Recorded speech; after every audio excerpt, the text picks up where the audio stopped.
পাকিস্তানের সাথে যদি ভারতের মহাযুদ্ধ বেঁধে যায়, বাংলাদেশের 90% জনগণ পাকিস্তানের পক্ষে সাপোর্ট করবে ইনশাল্লাহ। কারণ যে ফেনীতে কিছুদিন আগে পানি ছেড়ে দিয়ে গোটা নোয়াখালীকে তলিয়ে দিয়েছে, ভারতের মতো প্রতিবেশী রাষ্ট্র আমাদের জন্য একটা অভিশপ্ত। প্রফেসর ডক্টর ইউনূস তিনি বাংলাদেশের জনগণের জন্য একটি ম্যাজিক্যাল খেলা শুরু করে দিয়েছেন। তিনি অলরেডি ভারতের ঘুমকে হারাম করে দিয়েছেন। আমাদের নোয়াখালী জেলার ফেনী মুহুরী নদীতে একটা বাঁধ নির্মাণ করতেছেন, যাতে ভারত পানি দিয়ে আমাদেরকে আর তলাইতে না পারে। এটার জন্য ডক্টর ইউনূস সাহেবকে বাংলাদেশের প্রত্যেকটা জনগণের পক্ষ থেকে আমরা আন্তরিক সাধুবাদ জানাই। এই হচ্ছে লিডার, যিনি দেশপ্রেমের চেতনা বুকে ধারণ করে। ডক্টর ইউনূস যদি কোনো অন্যায় করে আমরা উনার সমালোচনা করব, কিন্তু এখন পর্যন্ত ডক্টর ইউনূসের যে ম্যাজিক ফিগার যেটা আমরা দেখতেছি, সেটা এক কথা অসাধারণ। আমি বলবো ভারত, আপনারা দেখছেন যে ভারতকে বিশ্বাস করা আর কালনাগিনী সাপকে বিশ্বাস করা সমান কথা। ভারত কোনো দিন নিজের স্বার্থ ছাড়া কোনো প্রতিবেশী রাষ্ট্রের সাথে সুন্দর ব্যবহার করে নাই। অলরেডি ভারতকে মালদ্বীপ লাল কার্ড দেখাই দিল, শ্রীলঙ্কা তাকে লাল কার্ড দিয়ে দিল, ওই যে ফুসকে যে নেপালও এখন ভারতকে আপনার করে দিল। ভারত শুধু পারে আমাদের সাথে দাদাগিরি করতে, আর এটা একমাত্র কারণ ছিল হাসিনাকে রিমোট কন্ট্রোলের ফুতুল হিসাবে এই দেশের রাষ্ট্রীয় ক্ষমতা বসাইয়া ভারত আমাদের কাছ থেকে সব সুইসা নিয়ে গেছে।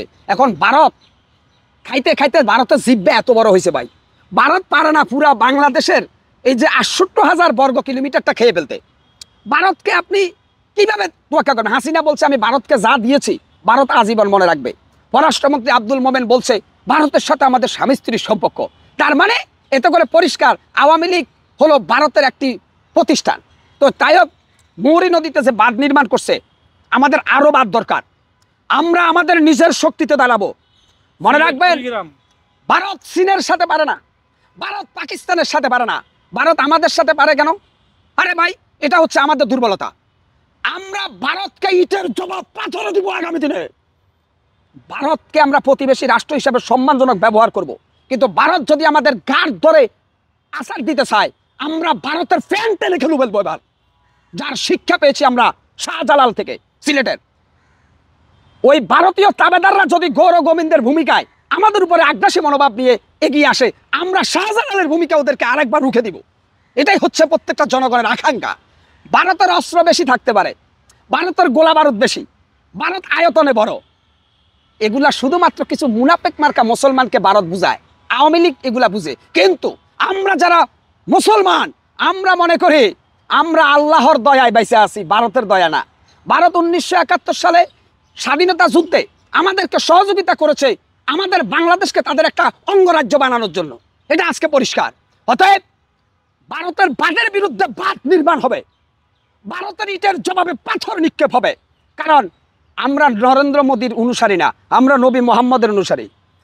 আমরা মনে করি বাংলাদেশে 96% মুসলমান, পাকিস্তানে 24 কোটি মুসলমান, আফগানিস্তানে মুসলমান, ভারতের চতুর্দিকে মুসলিম কান্ট্রিগুলো আছে। অতএব আমরা যদি সকল মুসলিম কান্ট্রিগুলো ঐক্যবদ্ধ থাকি, ভারত প্যান করে প্রস্তাব করে দিবে ইনশাল্লাহ। আগামী দিনে ভারত পাকিস্তানের যুদ্ধ দেখার অপেক্ষায় বাংলাদেশের মানুষ অধীর আগ্রহে অপেক্ষা করতেছে ইনশাল্লাহ। ভারত যদি পাকিস্তানের সাথে যদি ভারতের মহাযুদ্ধ বেঁধে যায়, বাংলাদেশের 90% জনগণ পাকিস্তানের পক্ষে সাপোর্ট করবে ইনশাল্লাহ।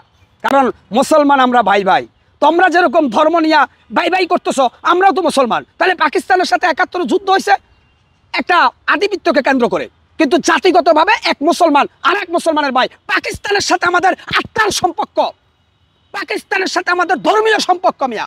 পাকিস্তান আমার জাতি, মুসলিম ভাই। এগুলা বললেই ভারতীয়রা আর আওয়ামী লীগ যারা করে, এরা আমাদেরকে কয় রাজাকার পাকিস্তানি। তো তোমরা তো হিন্দুত্ববাদী মিয়া। যারা আওয়ামী লীগের লোক আছে কথায় কথায় মুক্তিযুদ্ধের ফেনা তোলো, মুক্তিযুদ্ধ করতেছো। তোমরা মুক্তিযুদ্ধ করতেছো কি এই দেশের জনগণের জন্য করছো?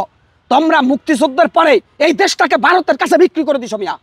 লজ্জা করে না মিয়া মুক্তিযুদ্ধ নিয়ে কথা বলো? মুক্তিযুদ্ধ আমরা, তোমরা না।